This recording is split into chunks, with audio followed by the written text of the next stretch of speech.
बच्चों, अब हम अनेकार्थी शब्दों के बारे में पढ़ते हैं। हिंदी में अनेक ऐसे शब्द हैं जिनके एक से अधिक अर्थ होते हैं। ऐसे शब्दों को अनेकार्थी शब्द कहते हैं। इनका प्रयोग वाक्य में संदर्भ के अनुसार किया जाता है। जैसे, यह पूजा में प्रयोग किए जाने वाली धूप है।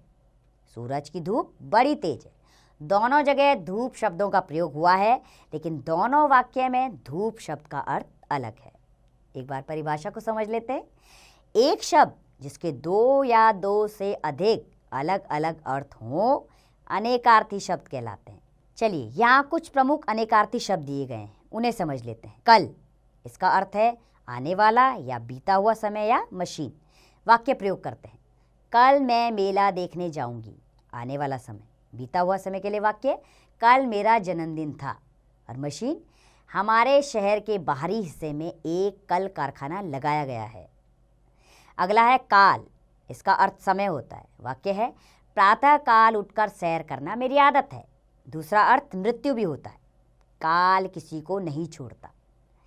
कुल, कुल का जमा या जोड़। वाक्य प्रयोग में, मेरे पास कुल 100 रुपए हैं।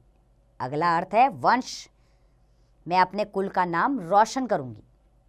गंदा, इसका अर्थ मैला होता है। वर्षा के कारण पानी गंदा हो गया। दूसरा अर्थ खराब, गंदी बातें मत करो। और तीसरा अर्थ होता है इसमें बेकार, तुम्हारा व्यवहार गंदा है।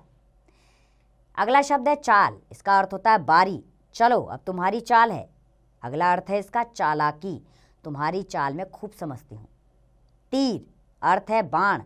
धनुष तीर लेकर तुम कहाँ चले। अगला अर्थ इसका नदी का तट भी होता है। कहते हैं यमुना तीर पर कहना, बांसुरी बजाते हैं। अंक 1, 2, 3, 4 नंबर्स। परीक्षा में तुम्हारे कितने अंक आए। अगला अर्थ होता है इसका गोद। रोते हुए बालक को माँ ने अपने अंक में ले लिया। अंबर, अर्थ हुआ आसमान। अंबर में अनगिनत तारे हैं। अगला अर्थ है इसका वस्त्र। कृष्ण ने पीतांबर पहना है। उत्तर, दिशा होती है। उत्तर दिशा में जाओ, वहाँ तुम्हें एक महल मिलेगा।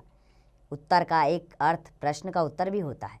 इसका वाक्य प्रयोग, तुम्हारे प्रश्न का उत्तर देना कठिन है।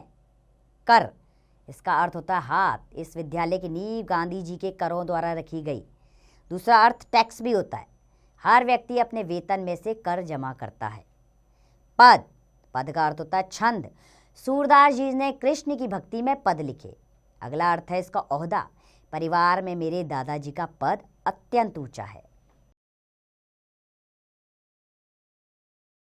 पानी, पानी का अर्थ है चमक। इस आभूषण का पानी उतर गया। अगला अर्थ पीने योग्य पेय। पानी पिलाइए, प्यास लग रही है। रस, रस का अर्थ है स्वाद। आज भोजन में बहुत रस आया। दूसरा अर्थ है निचोड़, अर्क। मुझे नींबू का रस पसंद है। वार, वार का अर्थ है हमला। एक ही वार में चील ने चूहे को पकड़ लिया। अगला अर्थ होता है इसका दिन।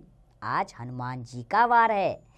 व्यंजन, पकवान। माँ तरह तरह के स्वादिष्ट व्यंजन बनाती है। अगला, क ख ग भी व्यंजन होते हैं। मुझे सारे व्यंजन याद हैं। क ख ग घ ढ। सोना, सोना का अर्थ है स्वर्ण। सोना महंगा होता जा रहा है। नींद लेना इसका दूसरा अर्थ। सूर्य निकलने पर भी सोना क्या ठीक है।